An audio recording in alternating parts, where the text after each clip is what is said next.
So now we turn to the concept of virtue ethics, and virtue ethics has been a moral theory that, although it has ancient roots, and we will look at those ancient roots, particularly in Christian circles, has gained prominence really over the last 50 years or so.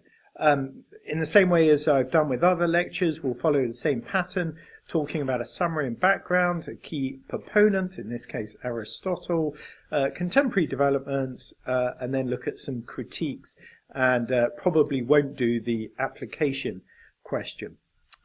So let's have a look at a summary of background of what exactly is virtue ethics. What are we talking about when we say this? Well, for virtue ethics, classically, an action is right if it is what a virtuous person or a person of character would do in those circumstances. So contrast it with the other forms of ethics that we've been talking about.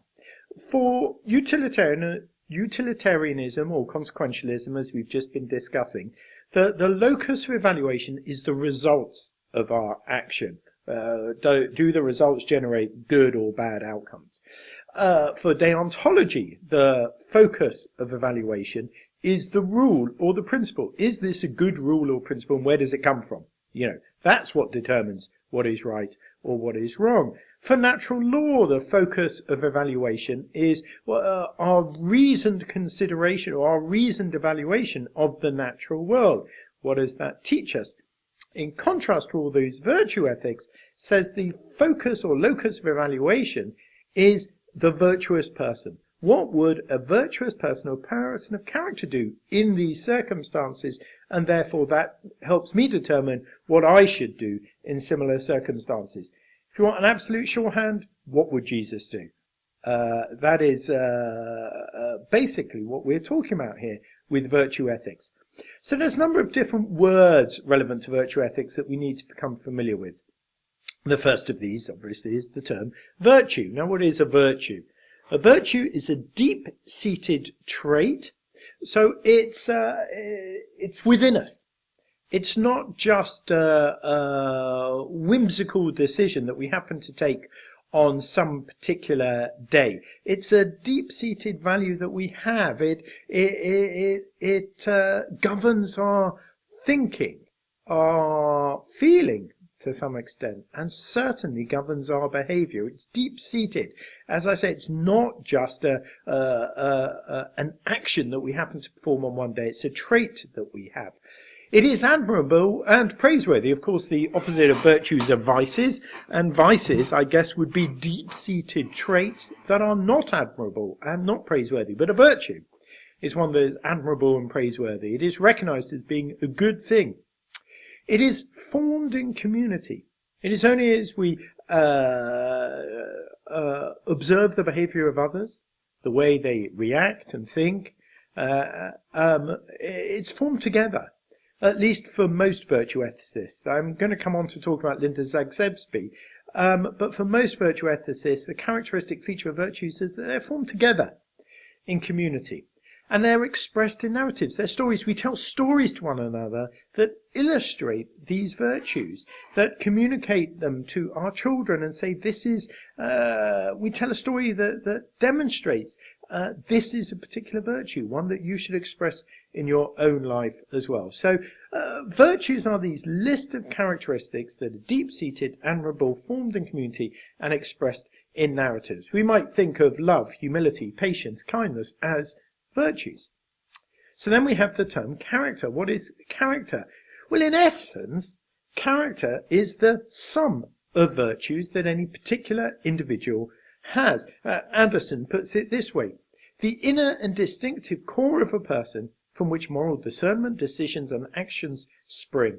It's an enduring configuration of the intentions, feelings, dispositions and perceptions of any particular self. It is this collection of virtues that we have. So, an individual virtue might be patience. Our character is our patience plus our kindness, humility, gentleness, whatever else you want to include there. But it shares a number of similar features with the definition of virtue. It's deep-seated. It's an inner It generates actions or thoughts and feelings. It governs how we behave and so on. And then the last term that is just the term habits. Habits are recurring patterns of acting in the world. Habits are not things that we do one-off on a single occasion. Habits are what we recurrently do. And the connection between these two is that, as I say, our character is made up of the collection of our virtues, but our character generates our habits. Our character is what causes us to always act in a particular way in the world. So you see this relationship between our habits and our character and our virtues. A generous person will habitually act generously. So that's the connection between those three. And so here's how it works in terms of moral decision making. On the left hand side there we have our virtues: love, humility, patience, kindness and so on. Collectively they represent our character. And what happens in moral decision making is that we apply our character to a moral problem. We have a moral problem for us. Should someone do this or do that? Well, we apply our character to it, and as we apply our character to this moral problem, that generates a moral solution. As I say, what would Jesus do as a pretty nice summary of essentially what virtue ethics is getting at? Jesus has a praiseworthy character. He is comprised of a number of different virtues. And how would Jesus act if he encountered this same moral problem? A generous person will act generously. Now, there are slight variations on virtue ethics. Not all of the virtue ethicists understand it exactly the same. And perhaps one of the differences is the extent to which we think of virtues as being ascertained individually or in a community way. Stanley Havas, both of these, authors, I should say, are Christian ethicists. Stanley Havas places a big emphasis on the fact that virtues are formed in community. They're formed as we tell stories to one another. Indeed, for Havas, it's impossible to have virtues without this kind of communitarian dimension. They are both formed in community and expressed in community. The community expresses the virtues to one another in the way that it lives and so on. In contrast to Zagzebski, she's not so much disagreeing with Havas, but she just has a different emphasis, where her emphasis is more on that we can get these virtues individually as we relate to God. So the emphasis is less that we get them from our community, we still express them in community, but we don't get them from our community. We get them from our communication with God, our relationship with God. We have these virtues as individuals, and then perhaps we will express them with... It's not even so much to express them in community. We'll express them in whatever relationships and social encounters that we have. But this idea is the development of the virtues is done on a more individual basis as we relate to God, not gods in the plural. So, within virtue ethics, the shift is from what should I do, in other words, a focus on my behavior, my actions, and saying what's the right thing to do, to asking the question, who should I be? What kind of person should I be? The great emphasis is on being rather than doing. Now, Jean Porter. Jean Porter has written about virtue ethics in the Cambridge Companion. She's also written her own book about virtue ethics. And at first glance, not at first glance, she says this in her book. At first glance, the scriptures don't appear to have much to say about the virtues. In the Hebrew scriptures, there is no term corresponding to virtue. I would really encourage you to just pause the video at this point and ask yourself this simple question. Is Jean Porter correct in what she says here? Is it the case the scriptures don't say much? And perhaps focus less on the second point, because she's technically correct that Hebrew doesn't have a term corresponding to virtue.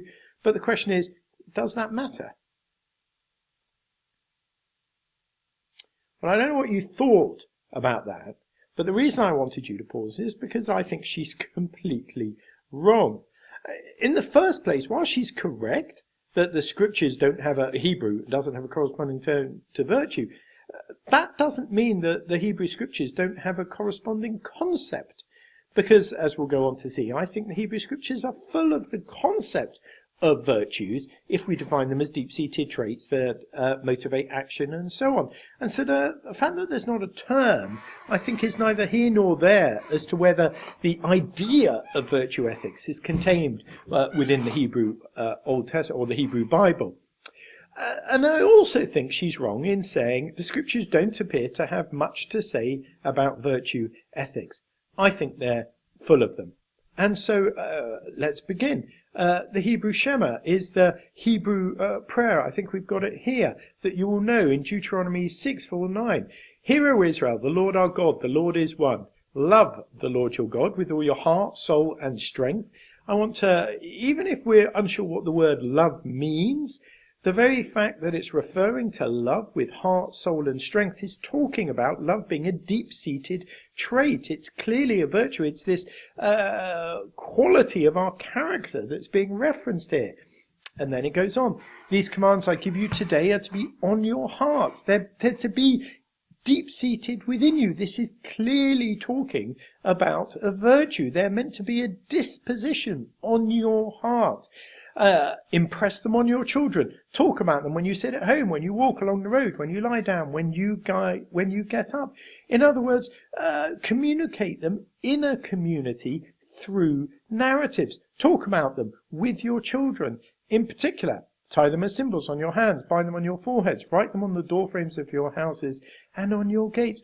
All of this is clearly talking about what in the contemporary world we would call a virtue ethic. Love that is deep-seated, formed in community, and expressed in narrative. And this is the Hebrew Shema, the Hebrew prayer. Hear, O Israel, the Lord our God, the Lord is one. That's the prayer that was said 3 times a day by every good Jew. And so right at the heart of the Jewish faith is virtue ethics.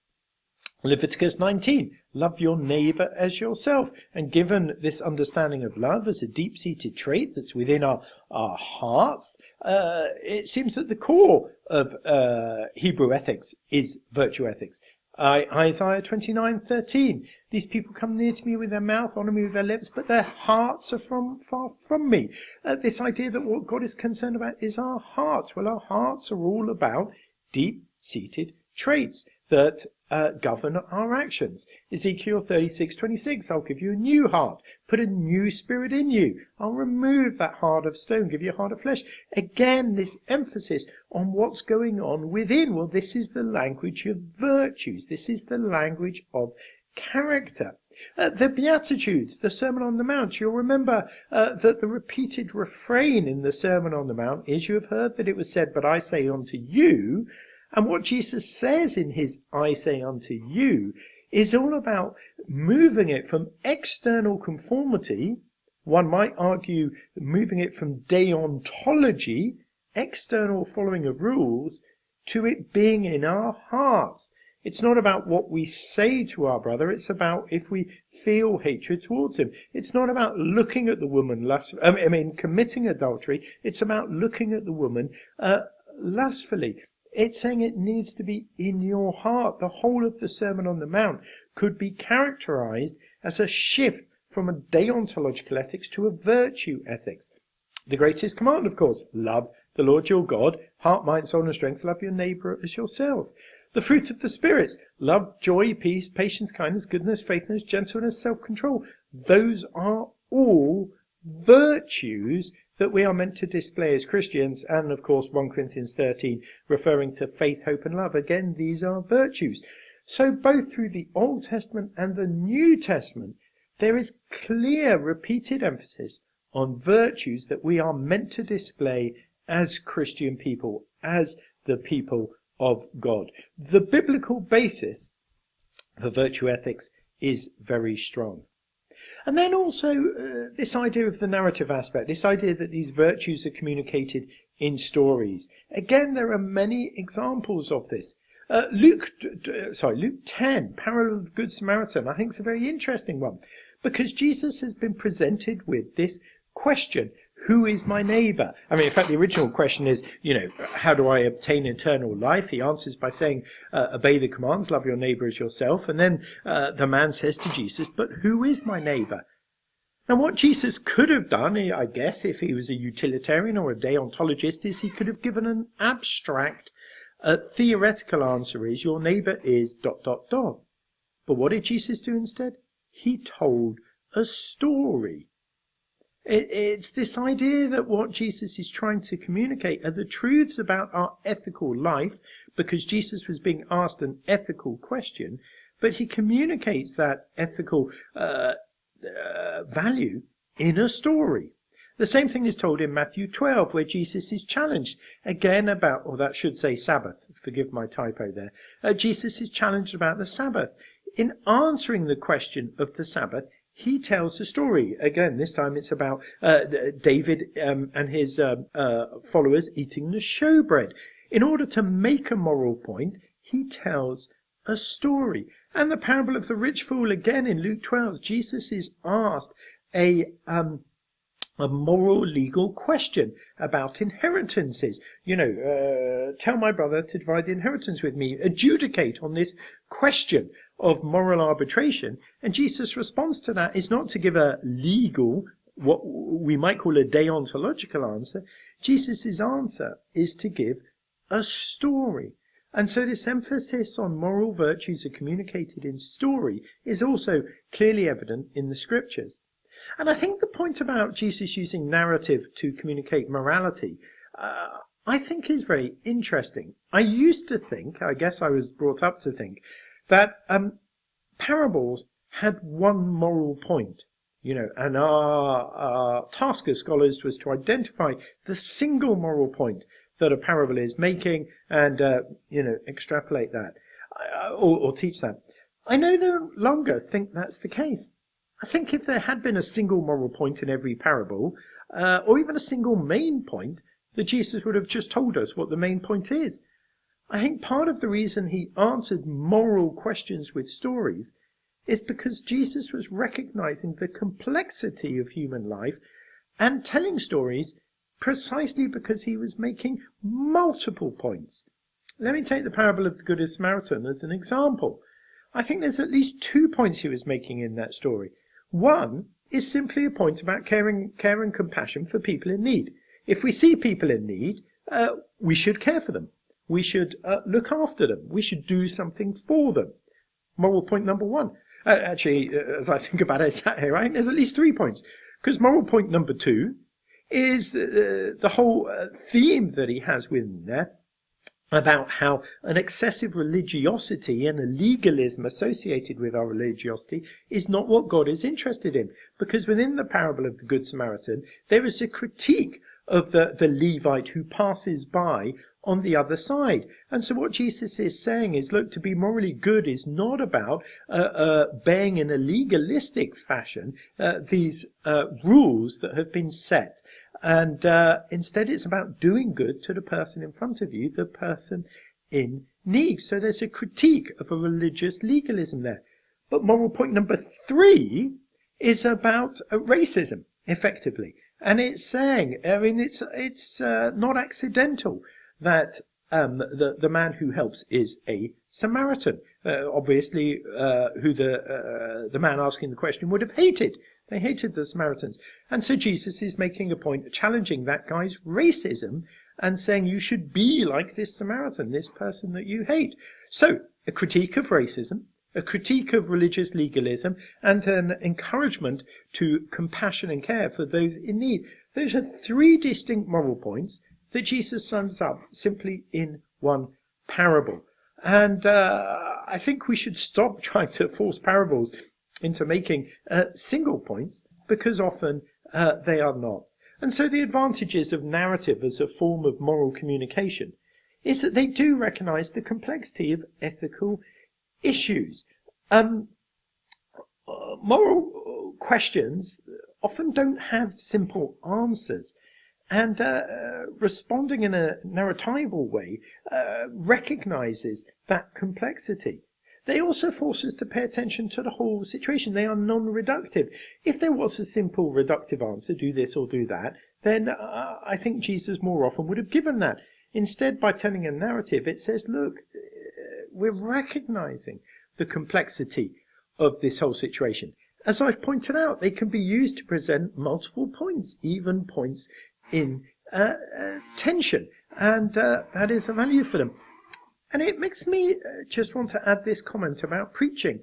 Again, I suppose I used to think that the purpose of preaching was to achieve clear communication of a single point that the congregation is meant to go out and do, in their daily lives. And obviously there's a value in that, and many of my sermons are along those lines. But I think there's also a value in preaching, simply in raising a question. And if your congregation may go away from that preach, not knowing what they should do, almost in a sense being confused. Well, what does that mean? Do I do this or do I that? But what you might find is it gets them thinking about an issue.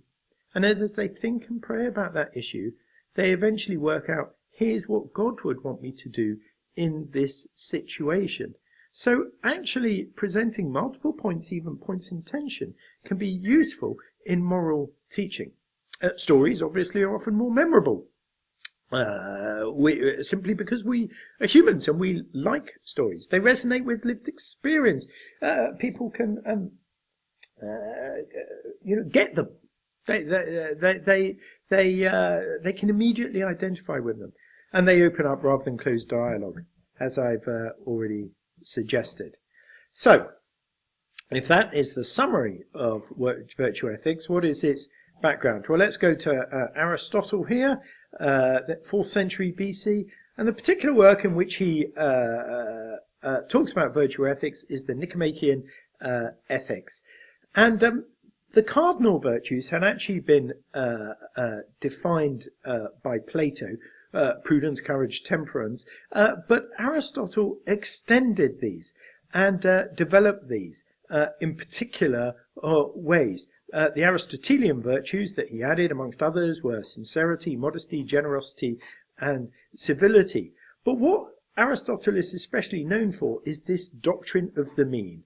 For Aristotle, he had this idea that every virtue actually represents the midpoint between two extremes. So take the virtue of courage here. On the one hand, one extreme is cowardice, where one is not willing to risk anything at all. But at the other extreme is foolhardiness, where there's not an appropriate concern for one's safety or whatever. And so the virtue of courage exists as a mean between these two. And for many virtues, we can see this making sense. If you go back and look at Aristotle's little list, it does make sense. And even Plato's previous list, it makes sense. The one exception to that for Aristotle was this idea of justice. For Aristotle, you see, it was hard to identify how can you have too much justice? What does justice look like? And so Aristotle got round this problem by saying justice is not a virtue in the same sense that prudence, courage, temperance, civility, modesty, generosity, etc. are. No, justice is the sum of all the virtues. It's an umbrella term, really, for the other virtues that exist. Perhaps a development of Aristotle's ideas is that Zagzebski has drawn this distinction. Zagzebski hasn't. Aristotle drew a distinction between moral and intellectual virtues, but Zagzebski argues that actually perhaps the distinction is not quite as hard and fast as we should see. So a moral virtue might be something like generosity, for instance. An intellectual virtue might be something like wisdom or curiosity. But Zagzebski, and that's for Aristotle, there is distinction between the moral and intellectual virtues. Linda Zagzebski, a contemporary author, she's argued that, in fact, the intellectual virtues are really just a subset of the moral virtues, or at least have a lot of overlap. And her examples are humility and patience. Humility, we might, perhaps as we think about our interactions as human relations, then that's a moral virtue. It's morally good to be humble. But actually, in the way that we pursue an intellectual endeavour, we need to be humble as well. We need to not assume that we've always got the right answer or always think in the right way. Patience could be the same thing. It's clearly a moral virtue in the way that we interact with other people, but it can also be an intellectual virtue in the way that we take time as we pursue some intellectual issue. And so Zagzagby says this distinction that Aristotle drew between the moral and intellectual virtues is not quite as hard and fast as he suggested. And so here's how the virtues worked for Aristotle, and we've already mentioned this to some extent. We have a character, which is our set of virtues, if you like. That character informs our actions. Because we have a generous character, we then act generously towards other people. But those actions, as we repeat them, become habits. We now have a habit of acting generously. It's what we kind of instinctively do. We no longer need to intentionally think about how shall I act in this circumstance, because our natural tendency just is to act in a generous way. But as we have a habit of generosity, that reinforces this virtue of generosity. And so for Aristotle, there is this virtuous circle, I guess we might call it, where our virtues generate our actions, as they repeated become habits, our habits reinforce our virtues, and so on. And you could enter this cycle, as it were, at any point. You don't necessarily have to enter it at the point of virtue. You could enter it at the point of a particular action. Let's start acting generously. Once that's become a habit, that will hopefully generate a virtue of generosity within me that will naturally lead on to acting generously, and so on. I presented this as a circle, but actually for Aristotle it's probably much more of a spiral, because for Aristotle and his understanding of the virtues is these virtues were all orientated teleologically, that is, towards an ultimate end and ultimate purpose. And for Aristotle, that ultimate end is eudaimonia. That's a difficult Greek word to translate, sometimes translated as happiness, probably flourishing, or human flourishing. It better captures the concept of eudaimonia. But what Aristotle is saying is our virtues are not just, they're not just about how we relate to one another as a community. They are directed towards a specific purpose or end, a teleology, and that is the state of eudaimonia, the state of human happiness or flourishing. That is towards which our virtues are directed. And of course, of Christians, we could create a version of this where we say our purpose, our teleology, is not so much human flourishing as such, but is human flourishing in God, in relationship with God. And we have human flourishing with ourselves and with one another because of our human flourishing with God.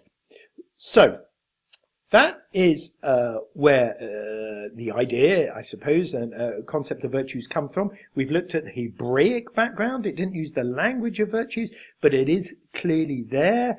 We've looked at the Greek philosophical background, and I should say the Greek term is aret for virtues in Aristotle, but let's not forget the Hebraic background. The concept is there in a pre-Aristotelian era. But now let's look at some contemporary developments.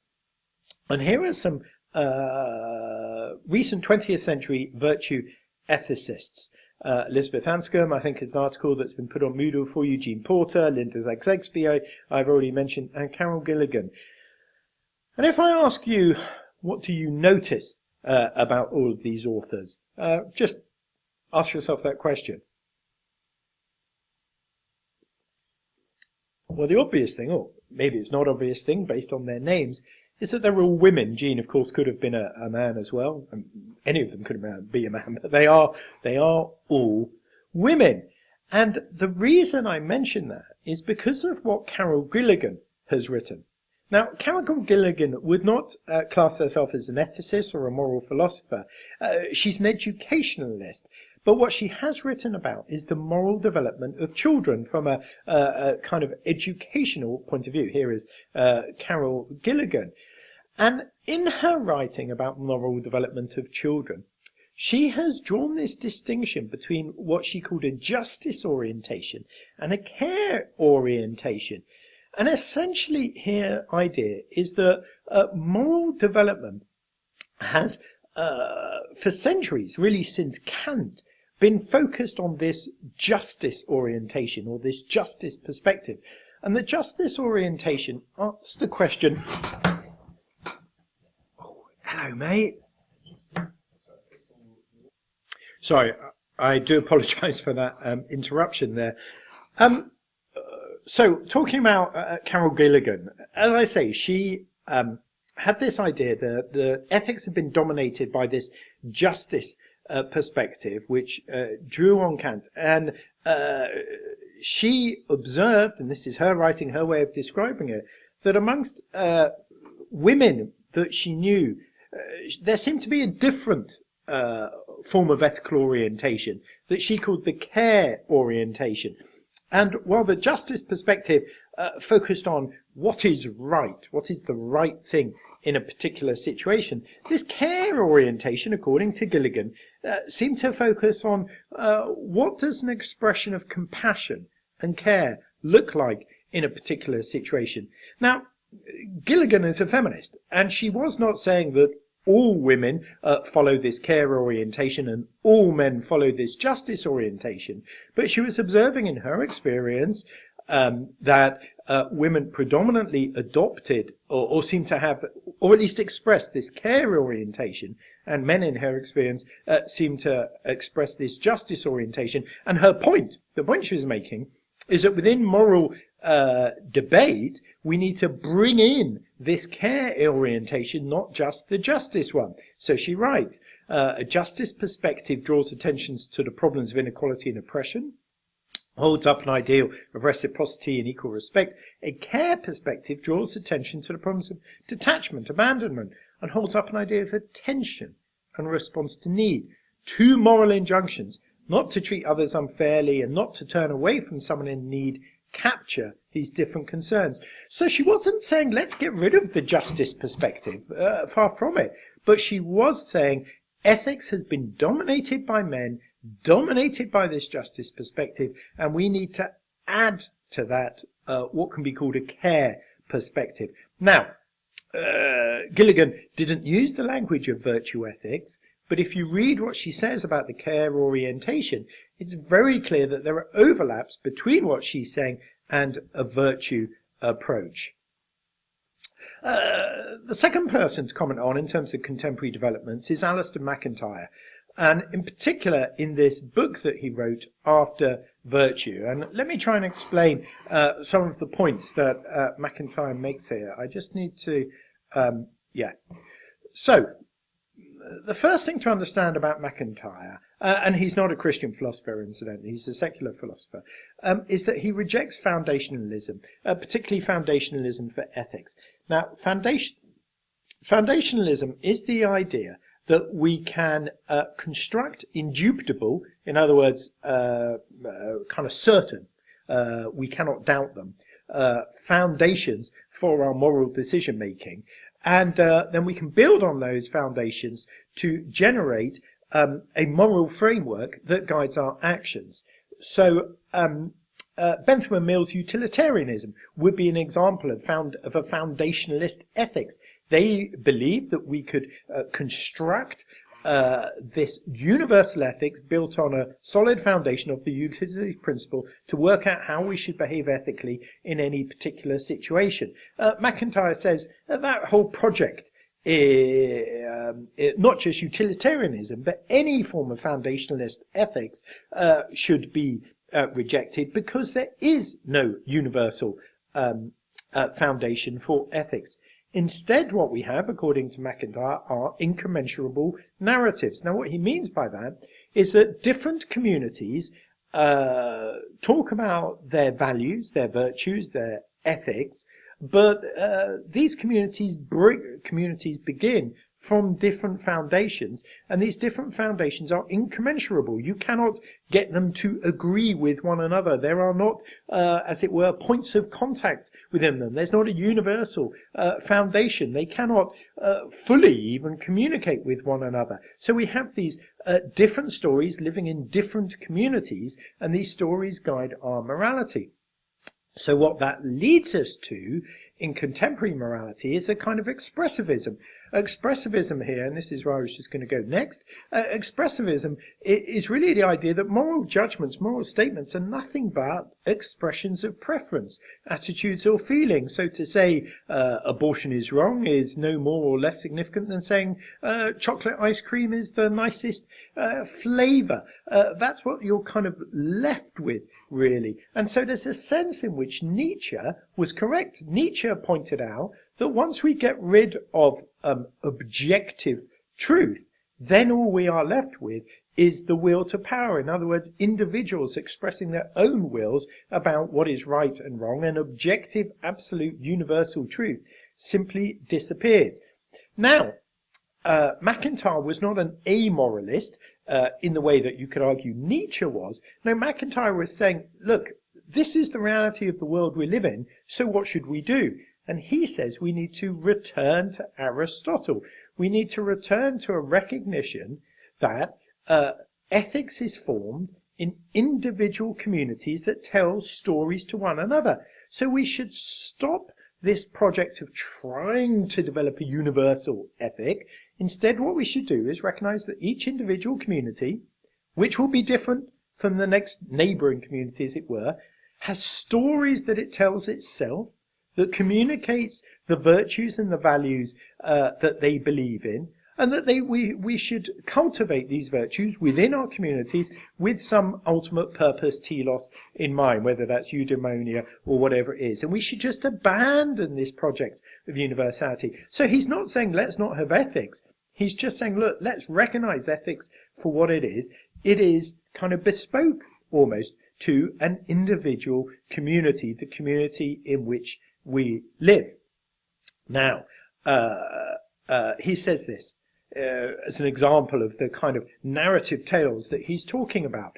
It is through hearing stories about wicked stepmothers, lost children, good but misguided kings, wolves that suckle twin boys, youngest sons who receive no inheritance but make their own way in the world, eldest sons who waste their inheritance on riotous living and go into exile to live with the swine, that children learn or mislearn both what a child and what a parent is, what the cast of characters may be in the drama into which they've been born, and what the ways of the world are. So we can think, if MacIntyre is right, we could think about this in terms of the contemporary era, because the primary stories that our children hear today are stories told by Hollywood, by Disney, by those who make the films and so on, those who construct TV programs for children. They hear far more stories from them than they do probably from their parents and so on. So what kind of ethics is that communicating? That's a kind of whole project to be considered.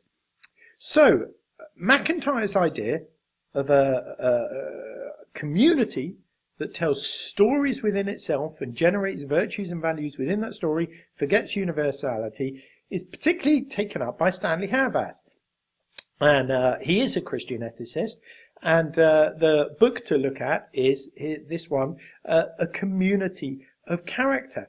Havas adopted MacIntyre and said, well, here's one particular community, the Christian community, and this is how ethics should work within the Christian community. As I say, adopting and building on these ideas of MacIntyre. He says that we should also recognize there isn't a universal ethic in the sense that a universal ethic that everyone is going to agree with. No, ethics is about a moral character, the development of a moral character. And that moral character, the Christian moral character, is one that is formed in Christian communities as we tell stories to one another. Within our Christian community, we have biblical stories, other stories. We tell them to one another. We do what the Hebrew Shema told us to do. And in that way, we form and foster virtues within, amongst each other. And what does all of that do? That virtue formation enables us to see the world, by which he means understand the world, interpret the world, see if what it is. And he does say that Christian ethics, therefore, is grounded in the theology, in the life of Christ. There is this connection to the life of Christ. But he actually has 10 theses, as he calls them, for Christian ethics. Let me just pick up on some of these and discuss them with you. We can see now, number 2, every social ethic involves a narrative. It's about telling stories. Number 5, the primary social task of the church is to be itself. You see, what Havas has a criticism of is this idea that what we're meant to do is understand our Christian ethics and then apply that Christian ethics to the world. So we form a view about abortion, perhaps based on a rule about the sanctity of life. And then we take that Christian ethical principle about abortion and we go tell the world how to behave. You should not do abortions, or whatever it is. Instead, what Havas is encouraging us to do is, as a Christian community, discover what our own ethic is, and then to live out that ethic within the Christian community. We need to become a people, as he put it, formed by a story. And so we live that as a community. And in this sense, Havas is often accused of being sectarian or isolationist. In other words, seeking to separate the Christian world from the rest of society. It's not about us having an ethic, says Havas. It's about us being an ethic. It's in the way that we live as the Christian community.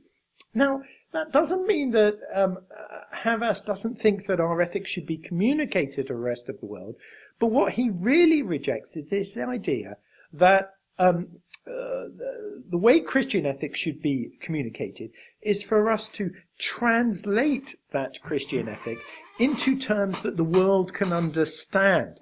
If you remember what was said about natural law in particular, and I guess utilitarianism, some would see its advantages being that it's universal, it's accessible to all people.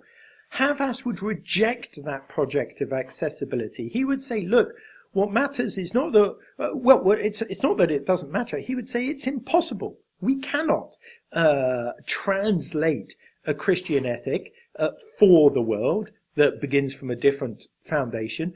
All we can do is live out that Christian ethic as the Christian community. And what he would say is that in living out that ethic as the Christian community, then what will happen is people will be attracted to it. People will see this ethic being lived out and will think, well, I want to be part of that. So it's not as though he's against mission in that sense, but it's through people observing what the church is doing, not by the church, as it were, going out and trying to translate or communicate the ethic to the rest of the world. He's very against apologetics in that sense. So it's all about us being an ethic, not having an ethic. Let me see. Yeah, number 8. For the church to be rather than have a social ethic means we capture the social significance of behaviour such as kindness, friendship, and formation of families. Look at number 10 then, this idea. The church does not exist to provide an ethos for democracy or other forms of social organisation. We're not there to tell the world how to live. We're there to be a political alternative, demonstrating in the way we live together as Christians what a Christian social ethic looks like. So you can see how this builds on MacIntyre's idea of Christian ethics is developed within a particular community that tells stories to itself. So Havas is very much on us forming these Christian virtues and values through storytelling within the community, and he's against this idea that we try and translate them or communicate them and make them universally accessible to the rest of the world. So for Havas, the emphasis is on values and virtues, character, formed in community. As I say, Other authors who also, contemporary authors, very much believe in Christian virtue ethics, as Zegsby and myself, my own PhD was on, in part, virtue ethics. We also very much believe in the formation of Christian virtues, but the distinction that Zegsby and myself would have is that we understand them less about being formed in community in the church and more about being formed as we share in God's character. I've kind of tried to represent that pictorially here. Havas is on the left. The church, as it gets together and tells stories to one another, forms a set of virtues. For Zegsby and myself, it's more that as each individual Christian relates to Christ, then those virtues are formed within us. And so we do have community. The people represented on the right-hand side are a community. But the essence of their community is that they are all participating in Christ. It's because of their shared participation in Christ, their shared relationship with Christ, that makes them a community. Havas, the sense is much more, the community exists, kind of almost in and of itself, and the individual relationships with Christ just have less of an emphasis in his writings than certainly they would in Zegsby and I. So, virtues formed in community, Havas; virtues formed through our participation in Christ, Zegsby and Thacker. So that is virtue ethics, and let's come on to some critiques now of it, but I'll begin just by talking about some of its strength.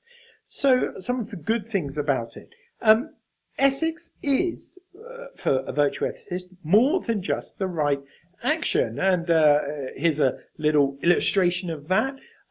You stay to the speed limit, or I guess in the contemporary situation we might talk about staying in your home, but you might do it for all of these reasons. Your car can't go faster. There's a police car behind you. You know it's going to annoy your partner who's worried you're late. You don't want to create harm or risk to others. It's a new car, you're proud of it, and don't want to get it damaged.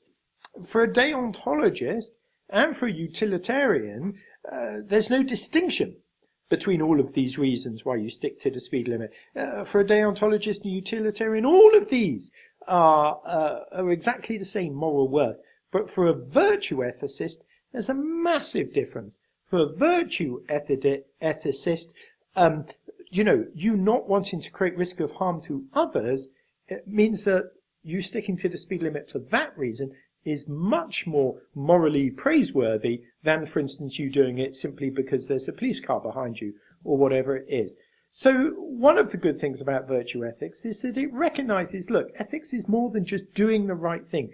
Why you do the right thing matters and is important. Virtue ethics also reflects this biblical emphasis on the heart. We saw that earlier with the passages, various passages that say God's project is about writing his rules on our heart. It's not just about external conformity, it's about inward disposition. It therefore has very strong links with theology, and here's a particular contrast with both natural law and utilitarianism, where the links with biblical theology are perhaps weaker, especially for utilitarianism.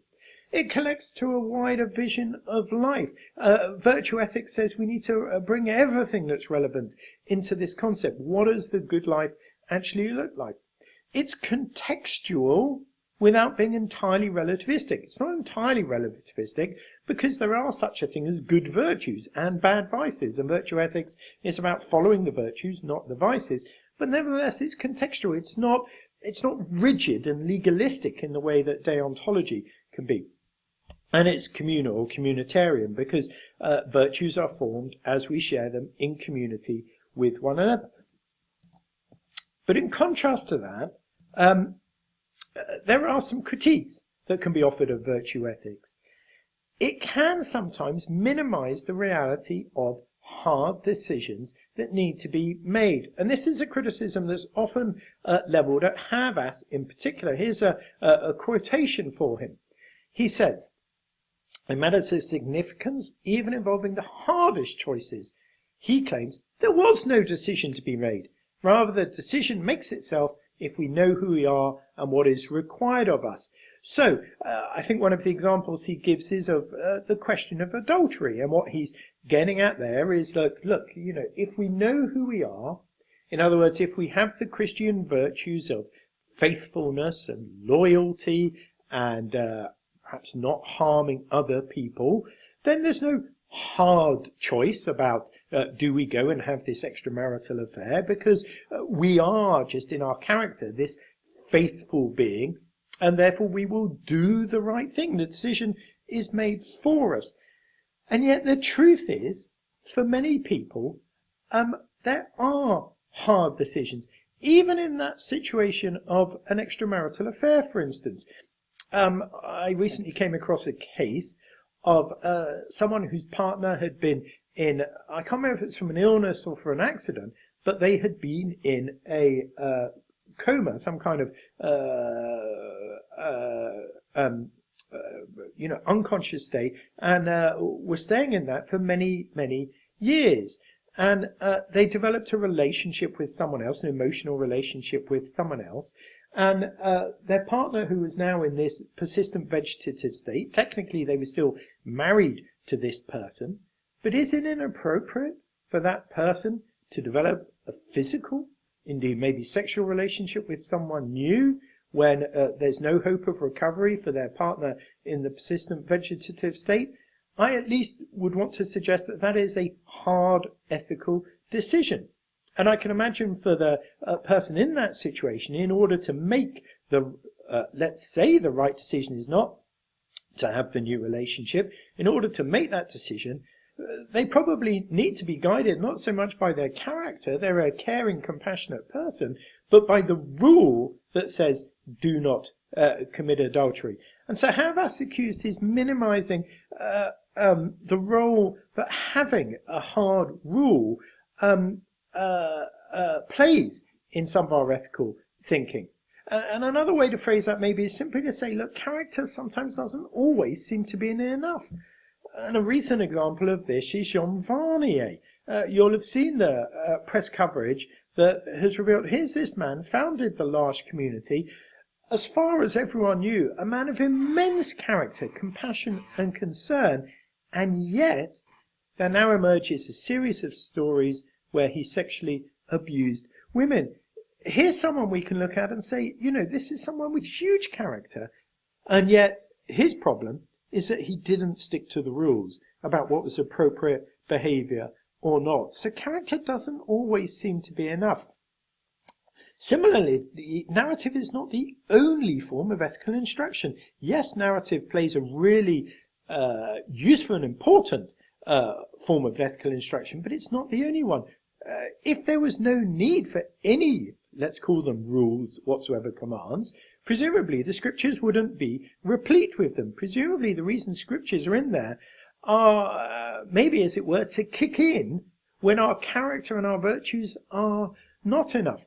Now, just an interesting variation on this, Rabbi Jonathan Sacks, in his most recent book, he has suggested that the rules, the commands, are there for when we know what the moral situation is. It's a moral quandary that we've encountered before, and all that's required, as it were, is to pick the relevant rule off the shelf and follow that rule.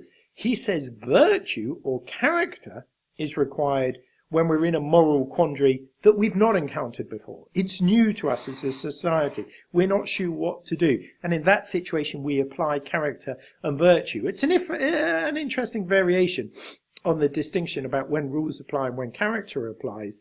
But the point I'm making is there do certainly seems to be situations where character and narrative is not enough. We need something else to fall back on.